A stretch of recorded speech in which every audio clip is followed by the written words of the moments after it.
사랑하고 축복합니다 인사하시고 건강하시라고요. 저는 지난 24년 동안 목회하면서 건강한 교회를 세우고 또 성도들을 건강한 신앙인으로 지도하는 데 힘을 쏟아왔습니다. 앞으로도 그런 마음으로 목회를 할 거고요. 물론 저도 건강한 목사가 되어야 하지요. 여기서 말하는 건강은 교회다운 교회, 목사다운 목사, 성도다운 성도됨을 말하는 것입니다. 저도 제 나름대로 건강한 목회를 하는 건강한 목사가 되려고 애를 쓰는데 건장한 목사가 먼저 됐습니다. 등치가 건장한, 아직은 건강한 목사가 아닌 듯 싶어서 하나님 앞에 죄송하고 또 여러분들 앞에 송구스럽기 그지없습니다. 고흥에서 농촌 목회하면서 마룬교회를 10년 섬길 때에도 건강한 교회 세우는데 목회 역량을 쏟아부었고, 여수 해오른교회 섬긴 지도 어느덧 14년 9개월째 되어가는데 지난 14년 목회를 한마디로 요약하라고 한다면 건강한 교회 만들기였습니다. 이 일에 장로님들과 성도님들이 잘 협력해 주셔가지고 여기까지 왔습니다. 큰 교회 세워보겠다는 생각은 추호도 없습니다. 하나님이 주시는 은혜를 가지고 성도들과 함께 예수님 믿는다라고 하는 게 이런 거구나, 이런 행복이 있구나 라고 하는 걸 늘 느끼면서 목회하는 목사 말입니다. 성도들은 해오름의 식구 한 사람 한 사람이 단일만 나고 내 생애를 맡길 수 있는 그런 교회임을 고백할 수 있도록 해주는 그런 교회 만들기, 이게 건강한 교회론입니다. 큰 교회 만들기가 우리의 목표였다고 한다면 모르겠습니다. 지금보다 훨씬 더 많은 성도들이 모일 수도 있고 지금보다 더 큰 교회가 되었을는지도 몰라도 건강한 교회는 아닐 수 있잖아요. 행복한 교회는 아닐 수 있지 않습니까? 물론 건강하기도 하고 크게 부흥한 교회가 된다고 한다면 더 좋겠지만 우선순위로 따진다면 큰 교회보다는 건강한 교회가 우선입니다. 성경에 수많은 교회들이 등장합니다. 그 중에 건강한 교회를 1순위로 꼽으라고 한다면 물론 예루살렘 초대교회를 꼽을 수 있지만 성령을 체험한 12사도들과 그리고 성도들을 중심으로 해서 엄청난 부흥을 했지 않습니까? 그러나 예루살렘 초대교회의 한계가 뭐였냐면 유대인 중심의 교회의 틀을 벗어나지 못했다라고 하는 점이 아쉬움이 있거든요. 그러면서 복음의 본질에서 벗어나려고 하는 그 즈음에 하나님께서 안디옥 교회를 세워주셨거든요. 예루살렘 교회가 낳은 교회이기는 하나 이건 이방인들 중심으로 해서 복음이 사방팔방 동서남북으로 뻗어나가는데 전초기지 역할을 했던 교회가 안디옥 교회. 비록 예루살렘 교회에 비해서 역사도 짧고 교인수도 적지만 복음의 세계화를 꿈꾸는, 꿈은 크고 비전이 분명했던 건강한 교회가 바로 안디옥 교회. 왜 건강한 교회인지를 살피면서 우리 교회와 나의 신앙의 건강성이 어느 정도인지를 한번 진단해보는 시간이 되었으면 좋겠고 자신의 신앙을 한번 살피는 은혜가 되시기를 주님의 이름으로 축원합니다. 1절 말씀 봐보실래요? 우리 다 같이 1절을 읽어봅니다. 시작. 안디옥 교회에 선지자들과 교사들이 있으니 곧 바나바와 니게르라 하는 시므온과 고레네 사람 루기오와 분봉왕 헤롯의 젖동생 마나행과 및 사울이라 그랬습니다. 이건 어찌 보면 이 안디옥 교회는 말입니다, 건강한 사랑을 나누는 교회였습니다.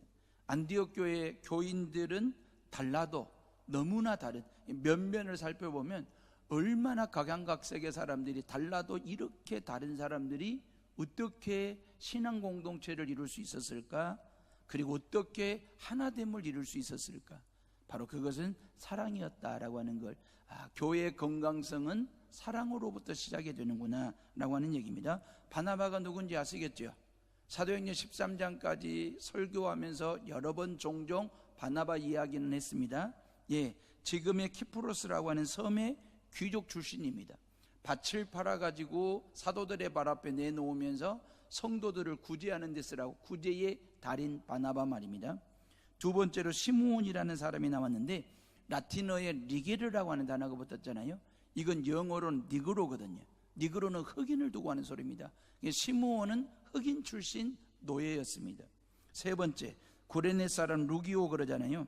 구레네는 지금의 북아프리카 리비아 땅이거든요. 이 리비아 땅에 살고 있는 디아스포라, 이 루기오 말입니다. 그리고 네 번째, 마나엔 그랬잖아요. 마나엔은 누구 동생이라고 그랬습니까? 헤롯 분봉왕, 헤롯 왕의 젖동생 그 말이거든요. 친동생인지 이복동생인지는 정확히는 모르겠습니다. 그러나 한 어머니를 유모로 두고 엄마의 젖을 같이 먹었던 젖동생 마나엔, 귀족입니다. 왕족입니다. 그리고 다섯 번째 사람이 사울, 우리가 잘 아는 바울이라는 사람 말입니다. 가문 좋죠, 학벌 좋죠, 로마 시민권과 가지고 있었죠. 출세길이 활짝 열린 당대 최고의 엘리트가 바로 사울이었습니다. 이때 나이가 바로 아주 그냥 피가 끓는 청년 시절 사울의 모습입니다. 자, 바나바나 시므온이나 루기오나 마나엔이나 사울 외에도 수많은 성도들이 있었는데 이 다섯 사람을 평신도 지도자 5인방이라고 얘기하는 거죠. 왜냐하면 12사도들은 지금 다들 예루살렘에서 목회하고 있잖아요. 예루살렘 교회는 12사도들을 중심으로 해서 세워진 개척된 교회니까. 안디옥 교회는 사도들이 없었어요. 그러다 보니까 평신도 중심의 교회가 시작이 된 거거든요. 그 5인방에 바로 이 바나바와 시므온과 루기오와 마나엔과 사울을 두고 하는 소리거든요. 그리고 이 다섯 사람을 제가 소개했는데 간단하지만 달라도 너무 다른 사람들이잖아요. 틀려도 너무 다른 사람들, 다양한 부류의 사람들이 어떻게 안디옥 교회라는 신앙 공동체 안에서 하나가 될 수 있었을까? 이 이야기를 좀 하려고 하는 것입니다. 그 건강성이 바로 거기에서 나오는 거니까. 자, 예루살렘 교회는 유대인 전용 교회라고 해도 틀리지 않을 정도로 유대인들 중심으로 모인 교회가 예루살렘 초대교회였거든요. 근데 안디옥 교회는 이방인 유대인 구분 없이, 나이 구분 없이, 신분 구분 없이, 피부 색깔의 차별 없이 다양한 사람들이 모여서 서로를 사랑하고 서로를 존중히 여기면서 하나님을 예배하고 있었다라고 하는 점, 민족과 국가와 인종과 나이와 모든 문화의 벽을 헐고 서로 예수의 피를 나눈 형제고 자매고 가족처럼 말이에요. 그렇게 사랑하고 상생하는 건강한 신앙 공동체를 만들었는데 그게 안디옥 교회다 그 말이거든요. 마나엔은 왕의 동생이니까 귀족이잖아요. 왕족이잖아요. 시므온은 노예입니다. 귀족과 노예가 함께 하나님을 예배하고 있다 이 말이잖아요. 유대인과 이방인이 하나가 되었습니다. 사울과 마나엔은 유대인입니다. 나머지 바나바와 시므온과 루기오는 이방인들이었거든요. 시므온은 흑인이고 나머지는 백인입니다. 마나엔은 귀족 재벌이고 시므온은 무일푼으로 사는 머슴입니다. 사울은 최고의 학벌을 가진 배운 사람, 가말리엘 선생의 수제자 출신이고 시므온은 배우지 못한 흑인 노예입니다. 1세기입니다. 그것도 신분고와를 정확히 구분하는 계급사회 시스템을 가지고 있는 로마 제국의 체제 아래서 이렇게 귀족과 서민이, 유대인과 이방인이, 흑인과 백인이, 무식쟁이와 유식쟁이가, 부자와 가난한 자가, 기신자와 초신자가 하나됨으로 건강한 신앙 공동체를 만들 수 있는 근거가 뭐냐 그 말이에요. 그 힘이 뭐냐 그 말이에요. 이게 어떤 사람의 노력으로 되는 일입니까? 누구의 가르침으로 될 일입니까? 누구의 지시와 명령에 의해서 이러한 각양각색의 사람들이 신분의 천차만별이 있고 말이에요. 피부색이 다르고 말이에요. 이런 사람들이 어떻게 하나됨을 통해서 하나님을 예배할 수 있었을까라고 하는 얘기입니다. 이게 어떤 권력의 힘으로 되는 겁니까? 누가 가르쳤다고 해서 되는 것입니까? 아닙니다. 이런 사람들의 신분고와 빈부귀천을 떠나 남녀노소를 떠나서 서로 사랑하고 존중히 여기면서 하나 될 수 있었던 것은 사랑입니다. 사랑이 하나 되게 하는 것이거든요. 사랑이 사람으로 하여금 건강하게 하는 것입니다. 사랑 때문에, 사람 때문이 아닙니다. 사랑 때문입니다. 사랑하는 사람 때문에, 사랑하기 때문에 하나가 될 수 있는 것입니다. 누구의 사랑입니까? 예수님의 사랑입니다. 누구를 향한 사랑입니까? 죄인들을 향한, 우리를 향한 사랑입니까? 어떤 사랑입니까? 죽기까지 우리를 사랑하신 십자가의 사랑, 성만찬의 사랑, 이런 사랑 때문에 신분고와 빈부귀천, 남녀노소 차별 없이 사랑하고 존중히 여기며 모든 사람들을 포용하는 그런 교회가 된 것입니다. 귀족과 노예 사이에 사랑이 없으면 그들이 면 대 면 할 수 있는 것입니까? 유대인과 이방인 사이에 사랑이 있으면, 흑인과 백인 사이에 사랑이 있으면, 부자와 빈자 사이에 사랑이 있으면 하나 될 수 있고 존중이 여길 수 있고 상생할 수 있다라고 하는 것을 우리에게 보여주는 것입니다. 만약에 이들 사이에 미움이 있었다고 한다면 끔찍한 일이죠. 사랑하기 때문에 서로의 다름을 틀림으로 보지 않고 다름을 수용하고 포용하면서 서로 사랑하게 되는 것이거든요. 이게 예수님의 정신이에요. 이것이 바로 국제 와이즈맨의 정신인 것입니다. 사랑으로 세상을 하나로 묶어내는 일, 그 일을 하자라고 100여 년 전에 말이에요. 기독교 신앙과 정신을 근간으로 한 사람들이 만들어 놓은 봉사단체가 바로 국제 와이즈맨이거든요. 다른 인종과 다양한 문명이 존재하는 이유, 충돌하라고 있는 게 아닙니다. 공존하라고 있는 것입니다. 싸우라고 있는 것이 아니라 사랑하기 때문에 달라도 사랑할 수 있습니다. 같아서 사랑하는 것보다도 다르기 때문에 더 사랑하고 더 좋은 관계를 맺고 살 수 있는 게 인간관계이거든요. 한 가지의 꽃만 핀 꽃밭을 가꾸고 싶으세요? 아니면 다양한 꽃들이 피어있는 꽃밭을 가꾸고 싶으세요? 물론 한 가지의 꽃만 피어있는 꽃밭도 보기에 아름다운 꽃밭입니다. 그러나 정말 형형색색의 다양한 색깔과 그리고 다양한 자태와 모양을 갖추고 있는 다양한 꽃들이 피어있는 그 꽃밭에 핀 잡초도 아름답게 보일 정도의 매력 있는 꽃밭이 바로 다양한 꽃들이 피어있는 꽃밭이거든요. 사랑하면 다름이 아름답게 보입니다. 그런데 미워하면 다름은 다름으로 보이지 않고 틀린 것으로 보이기 시작합니다. 다름은 미움의 대상이 아닙니다. 사랑의 대상입니다. 하나님의 창조의 법칙은 다른 사람들이 같이 사는 거예요. 미운 사람이 사랑하며 사는 세상을 만드는 것이지 사랑하는 사람이 미워하며 사는 세상을 만드는 게 아닙니다. 우리 해오른 교회도 하나님의 은혜로 계속해서 부흥하고 있는 교회 중에 하나입니다. 중흥교회가 이 성전에 해오른 교회라는 이름을 걸고 새로운 마음으로 시작할 때 작년 성도 한 150명 남짓 모이던 교회였습니다. 이제는 하나님의 은혜로 500여 명 남짓 모이는 교회로 3배 이상 성장한 부흥한 교회가 됐습니다. 성도들의 연령대도 다양합니다. 젊어지고 있다라고 하는 게 감사하고, 직업군도 아주 다양하고 출신 지역이 다 다릅니다. 생김새도 다 다르고 가짐의 정도나 배움의 정도도 다르고 예수님을 믿게 된 동기도 다 다릅니다. 성격도 다르고 신앙의 색깔도 다 다르고 그 신앙 예수 그리스도를 믿게 된 동기마저도 다 다르고, 왜 이렇게 다른 사람들이 해오름이라는 신앙 공동체 안에서 한 식구가 되었을까요? 다른 이유는 미워하라는 것이 아니라 사랑하라고, 더 아름다운 신앙 공동체를 만들라는 사명이 우리에게 주어진 것이거든요. 교회 부흥은 1차적으로 하나님의 은혜입니다. 우리들의 몫이 뭔지 아십니까? 각양각색의 다른 사람들이 모여서 하나됨을 가지고 하나님 사랑하고 성도를 사랑하고 이웃 사랑하는 것 말입니다. 그래가지고 사랑을 주고받는 신앙 공동체를 만드는 것은 우리들의 몫입니다. 만약에 말이에요, 우리 해오른 교회가 지난 10년 동안 서로 미워하고 서로 싸우고 다투고 그래야 덕스럽지 못한 교회였다고 한다면 500명은커녕 150명의 교인들도 다 뿔뿔이 흩어지거나 아니면 산산조각이 났을는지도 모릅니다.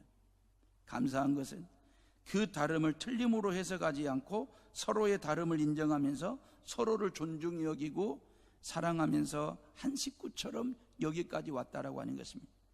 그리고 한 식구처럼 성찬에 참여한 것입니다. 이 성찬은 예수님께서 친히 차려주신 영적 밥상입니다.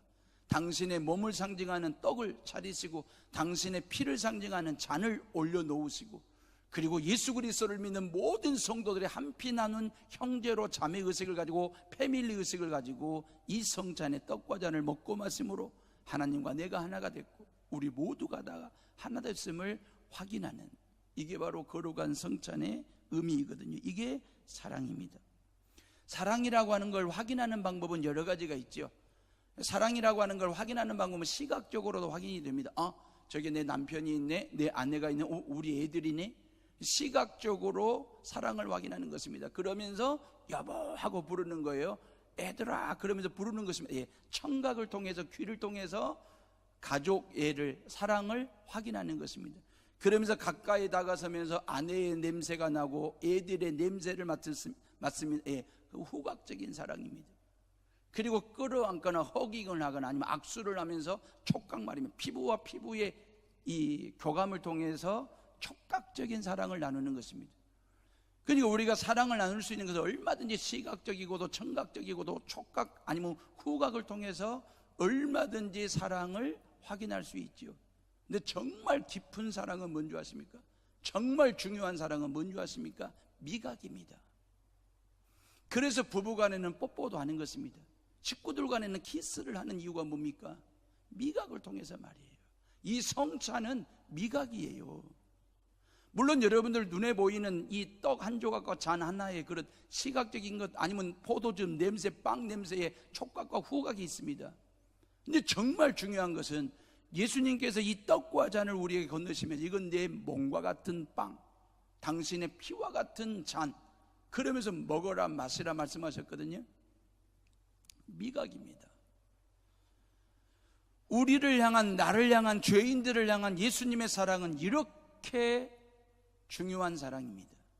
당신의 모든 걸 우리 입안에 털어주신 분, 받아 먹으라고, 마시라고.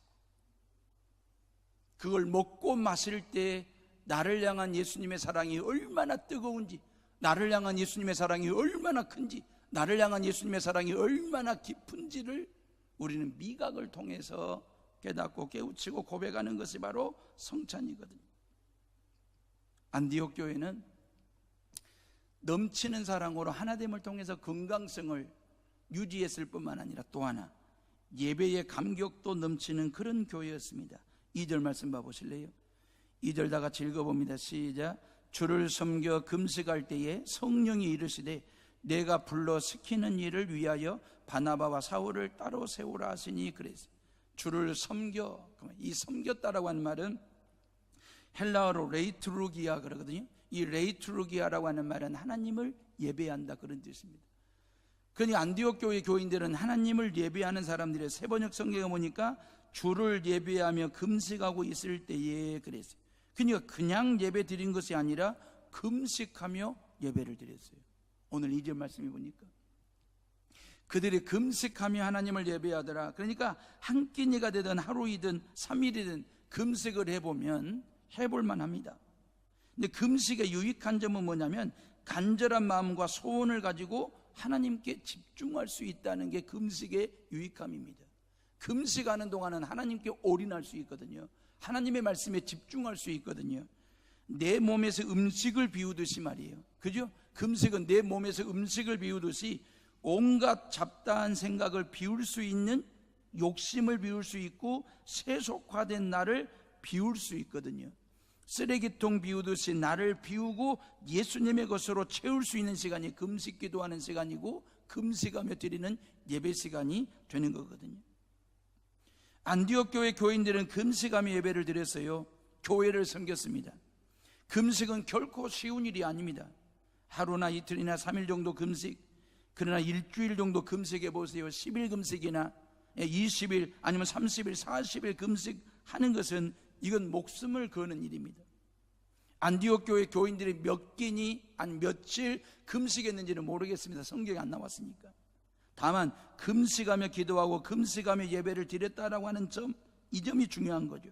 한마디로 목숨을 거는 신앙생활, 목숨을 걸고 예배를 드렸다라고 하는 것이거든요. 여러분, 목숨을 걸고 금식하며 예배를 드렸을 때 그 예배의 감격과 감동이 얼마나 컸을는지 상상이 가는 대목이잖아요. 하나밖에 없는 목숨을 굳이 예배까지 걸어야 하는 것인지 받아들이기 어렵다는 분들, 여러분들 중에 계실 줄로 압니다. 저도 그 마음은 충분히 이해를 합니다. 그냥 예배 드리면 됐지 뭐, 그냥 참석하면 되는 거지, 그냥 찬송 부를 때 찬송 부르고 그냥 기도할 때 기도하면 되고 헌금할 때 그냥 헌금하면 되는 거지, 뭘 예배 드리는 데 있어서 목숨까지 걸며 금식하며 예배를 드릴 수 있을까, 드려야 될까라고 하는 생각 말입니다. 늘 그러자라고 하는 말은 아닙니다. 그러나 신앙생활 중에 언젠가는 무슨 이유가 됐든 목숨을 걸어야 할 상황이 올 때가 있습니다. 목회를 하다 보면, 신앙생활을 하다 보면, 아니면 여러분들의 가정살림을 꾸리다 보면 정말 목숨을 걸어야 할 절박한 상황이 올 때가 있습니다. 이 땅에 복음을 전하러 오신 토마스 선교사님이나 아펜젤러 언더우드와 같은 그런 선교사님들은 말입니다, 목숨을 걸고 이 조선 땅에 와서 복음을 전하시다가 다들 순교하셨거든요. 손양원 목사님을 비롯해서 여수 땅에 12분의 순교자들도 말이에요. 목숨을 걸어야 할 상황이 주어졌을 때에 그 말이거든요. 영광에 있는 야월교회는 정교인 65명이 한국전쟁 당시 복음을 지키다가, 교회를 지키다가 북한 공산당들에게 정교인 65명이 순교를 당했습니다. 여러분, 예수님께 복음에 생명까지 걸 일이 없으면 좋겠지만 그럴 상황이 온다면 금식하면서 예배를 드려보세요. 금식하면서 기도를 드려보세요. 하나님께서 그 예배를 받으시고 그 기도에 응답하실 줄로 믿습니다. 사랑하는 여러분의 식구들이요, 여러분의 생애에 그래도 언젠가는 한 번쯤은 예수님께 목숨 걸 일이 있었다는 것만으로도 건강한 신앙인이라고 하는 걸 입증할 수 있는 그러한 기회이지 않겠습니까? 여러분들이 조금 전에 먹고 마신 성찬은 예수님의 목숨값, 피값입니다. 죄 없으신 예수님이 죄인들의 죄값을 지불하시기 위해서 십자가 위에 당신의 목숨을 걸었습니다. 이게 성찬입니다. 우리의 죄를 친히 지시고 십자가에 못 박혀 죽으시고 우리에게 새 생명을 주신 사건, 이게 성찬입니다. 고로 성찬은 예수님의 십자가 죽음을 체험하는 시간이고 예수님의 사랑을 곱씹는 떡이고 잔인 것입니다. 죄인들에게 예수 그리스도께서 주신 최상의 선물이고 최고의 은혜, 이게 성찬입니다. 이런 최상의 십자가 사랑과 최고의 은혜를 자꾸 먹고 마실 때마다, 고백할 때마다 우리의 신앙은 건강해지고 교회도 건강하게 될 줄로 믿습니다. 안디옥 교회 교인들은요, 하나님께 먼저 예배를 드렸습니다. 레이투르기야 말입니다. 그리고 3절에 보니까 그들은 금식하며 기도했더라 그랬잖아요. 순서가 있죠. 먼저 하나님께 금식하며 예배를 드렸습니다. 그리고 나중에 금식하며 기도를 드렸습니다. 그러면 이건 약간 차이점이 뭐냐면, 예배라고 하는 것은 공동으로 드리는 거잖아요. 기도는요, 개인적으로도 얼마든지 할 수 있는 거거든요. 그 점에서 차이점이고, 공통점이 뭐냐면 금식하며 예배를 드리고 기도하다가 하나님의 음성을 듣고 하나님의 말씀을 들었다라고 하는 것입니다. 이 안디옥 교회 교인들의 공통점은 말입니다. 그 예배나 기도는 하나님의 음성을 듣고 하나님 아버지의 마음을 헤아리는 데 목적이 있습니다. 지금 이 시간 여러분들이 하나님 앞에 예배를 드리고 있잖아요. 금식하며 드리는 예배는 아니지만 이 예배를 드리고 기도하고 찬양하고 하나님의 말씀을 듣는 목적은 뭐냐면 성령 하나님의 음성을 듣는, 그리고 하나님 아버지의 마음을 헤아려 가지고 세상으로 나아가는 것, 이게 예배 드리는 목적이 되는 것이거든요. 2절에 보니까 주를 섬겨 금식하며 예배 드릴 때에 성령이 이르시되 그랬잖아요. 성령께서 이르시되, 성령의 음성을 들었습니다. 3절에 금식하며 기도할 때에 그들은 바울과 바나바를 세계 선교사로 파송하라고 하시는 성령의 말씀을 들었습니다. 금식하며 예배하며 기도할 때에 성령의 음성을 듣고 하나님의 말씀을 듣는 걸 우리는 성령의 감동이라고 말하는 것입니다. 예배드리다가 기도하다가 찬양하다가 헌신하다가 성령께서 들려주시는 음성과 말씀과 하나님의 마음을 헤아리는 걸 우리는 성령의 감동이라고 이야기를 합니다. 이걸 영감이라고 말을 하기도 하고요. 여러분, 성령의 감동 중요합니다.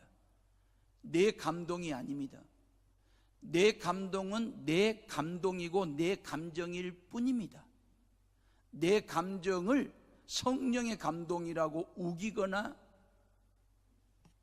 밀어붙이면 나쁜 신앙이 됩니다. 여러분, 우리가 하나님 앞에 예배를 드리고 기도하다가 찬양하다가 헌신하다가 하나님 아버지의 마음을 헤아리고 우리에게 엄청난 기쁨과 감사와 감동과 감격이 있는 것 너무너무 중요합니다. 내 감동, 내 감정도 중요하지만 내 감정은 내 감정일 뿐이지 그것이 성령의 감동이라고 우기면 나쁜 신앙, 나쁜 교회가 되는 것입니다. 왜 나쁜 신앙이 된 줄 아십니까? 나뿐이다라고 우기니까 나쁜 신앙이 되는 것입니다. 성령께서 예배 때 기도할 때 성령께서 주시는, 내게 주시는 감동이 있어요. 감정이 있습니다. 깨달음이 있습니다. 기쁨이 있습니다. 마음이 있습니다. 그것도 중요합니다. 여러분들의 감정과 성령의 감동이 똑같을 수 없습니다. 같아야 될 이유도 없고, 이 두 가지가 성령의 감동과 내 감동이 꼭 틀린 것만도 아닙니다. 중요한 것은 예배를 드리고 기도하다가 늘 성령의 감동을 받아 그 영감을 가지고 세상에 나아가 삶의 영역에서 성령의 감동 있는, 영감 있는 삶을 살아갈 때 우리는 그걸 영역이라고 말을 하는 것입니다. 성도들은, 그리스도인들은 영역 있는 사람이 되어야 됩니다. 우리가 재력은 없을 수 있어요. 학력이 딸릴 수 있습니다. 경력이 딸릴 수 있습니다. 체력이 딸릴 수 있습니다. 근데 그리스도인들이 세상 사람들과 가장 달라야 되는 이유는 뭐냐면 우리에게는 영역이 있다 그 말이에요. 영적인 힘 말입니다. 성령의 감동이 우리 안에, 영감이 충만하여 그 영감으로 살아갈 때 우리는 영역 있는 삶을 살아갈 수 있다라고 하는 것입니다. 기도는 말이에요, 내가 말하는 시간이라기보다는 엄격하게 말씀드리면, 엄밀하게 말씀드리면 성령께서 말씀하시는 시간이에요. 예배와 기도의 가장 중요한 목적은 성령의 감동을 받고 성령의 말씀을 듣는 것입니다. 그래서 우리가 성령의 감동을 받고 성령의 영감을 받을 때, 그 영역 있는 삶을 살 때, 그게 내 신앙을 건강하게 하는 거예요. 우리 교회를 건강하게 만드는 비결이 되는 것입니다. 영국의 빅토리아 여왕이 발모랄 왕궁에 거할 때에 한 번씩 평복 입장, 평민의 옷으로 갈아입고 그 발모랄 왕궁 근처에 있는 몇몇 동네들을 이렇게 시찰을 하셨다고 해요. 민정 시찰 하듯이 말이에요. 여왕은 가장 신임하는 종인 존 브라운만을 대동해서 그렇게 동네 민정 시찰을 다니셨다고 그래요. 그날도 민정 시찰 중에 반대편에서 한 목동이 양떼를 몰고 있었습니다. 양떼를 몰고 있었는데 그 목동손이 여왕을 향하여 소리를 쳤습니다. 얼른 비껴요. 이 바보 할머니 같은 분은 얼른 비키시라고. 이 말에 여왕은 그냥 웃음을 지었습니다. 그때 깜짝 놀란 존 브라운 이 종이 말이에요, 비서가 얼른 목동에게 다가와서 작은 목소리로 뭐라고 했냐면, 저분은 여왕 폐하이시니라. 저분은 여왕 폐하이시다. 그러니까 이 목동 소년이 깜짝 놀래가지고 뭐라고 말을 건넸냐면, 아, 그러세요? 그러면 여왕처럼 옷을 입든지 여왕처럼 행동을 하시든지 그러셔야죠. 그러면서 인사를 하고 지나갔대요. 우리는 스스로를 크리스찬이라고, 해오름교회 성도라고, 목사라고 말을 합니다. 그런데 세상 사람들은 정말 우리를 볼 때 과연 크리스찬이라고, 해오름교회 목사이고 성도라고 인정할까? 이건 여러분들 스스로 자답해 보시기를 바라고, 성도는 성도다워야 하고, 교회는 교회다워야 하고, 그리고 목사는 목사다워야 합니다. 그러려면 성도답게 행동해야 하고 목사답게 행동해야 합니다. 그러기 위해서 늘 모두를 사랑하고 하나됨을 통해서 아름다운 세상 만들어가는 일에 우리가 하나님의 미랄이 되고 성령의 감동을 받아서 영역 있는 삶을 사는 거예요. 그러면 건강한 교회가 되고 건강한 크리스찬이 될 수 있습니다. 그렇게 되기를 주님의 이름으로 축원합니다. 여러분, 키에르케고르가요, 예수 그리스도는 물로 포도주를 만들었다, 물로 포도주를 바꾸었다. 그런데 요즘 교회는 포도주를 물로 바꾸어 버렸다. 이게 키에르케고르가 하는 말이 뭔 말이냐면, 복음의 본질을 잃어버린 교회를 책망하는 소리거든요. 이 복음의 본질을 잃어버린, 맛을 잃어버린 교회를 향한 책망하는 소리, 이게 교회의 건강성을 잃어버리고 병든 교회를 책망하는 소리거든요. 어떤 신학자가 덧붙이기를, 현대교회는 한 걸음 더 나아가 포도주를 담은 항아리마저 깨버렸다. 그 깨진 항아리 조각을 가지고 서로를 찌르고 서로에게 상처를 주고 목사는 성도에게 상처를, 성도들은 목사에게 상처를 주면서, 그리고 지금의 교회들은 깨진 항아리 때문에 대한민국이 상처를 입고 병들어가고 있다, 그렇게 얘기를 했습니다. 일본의 우찌무라 간조 말입니다. 영적 거인이죠. 일본이 기독교 국가는 아니지만 일본 전 국민들이 존경하는 영적 거인 같은 우찌무라 간조가 이런 말을 했습니다. 가룟 유다가 부럽다. 독실한 크리스찬이잖아요. 독실한 크리스찬인 이 우찌무라 간조가, 나는 가룟 유다가 부럽다. 왜? 가룟 유다는 팔아먹을 예수라도 있었지만 우리는 팔아먹을 예수마저도 없다. 여기 우찌무라 간조가 한 말입니다. 다시 말하면 건강성을 잃어버린 교회, 건강성을 잃어버린 성도다움이, 목사다움이 전혀 보이지 않는 교회를 향하여, 교인들을 향하여 가룟 유다가 부럽다는 거예요. 가룟 유다는 팔아먹을 예수라도 있었지만 지금 교회와 교인들은 팔아먹을 예수마저도 없이 살아가는 그런 교회상 말입니다. 여러분, 믿을 예수가 아니라 팔아먹을 예수조차 없는 교회라고 한다면, 신앙이라고 한다면 그건 교회가 아닙니다. 그건 목사가 아닙니다. 그건 크리스찬이 아닙니다. 내일부터 시작하는 우리 교단 총회가 교회 주인이 바로 예수 그리스도이심을 다시 한번 세상을 향하여 천명하고 확인하고 고백하는 건강한 총회로 거듭날 수 있도록, 교회가 건강해야 대한민국이 건강한 나라가 됩니다. 여러분들 한 사람 한 사람이 건강성을 유지하는 그런 성도들, 크리스찬들이 되셔야 세상을 바꿀 수 있습니다. 세상 변화의 중심에 여러분들이 설 수 있습니다. 성도다움, 목사다움을 견지하는 그러한 건강한 크리스찬들이 되셔서 가정을 변화시키고 지역을, 또한 이 나라와 이 민족을 변화시키는 그 중심 출발선에 우리 모두가 다 우뚝 설 수 있기를 주의 이름으로 축복합니다. 이 시간 조용히 묵상하며 기도하겠습니다.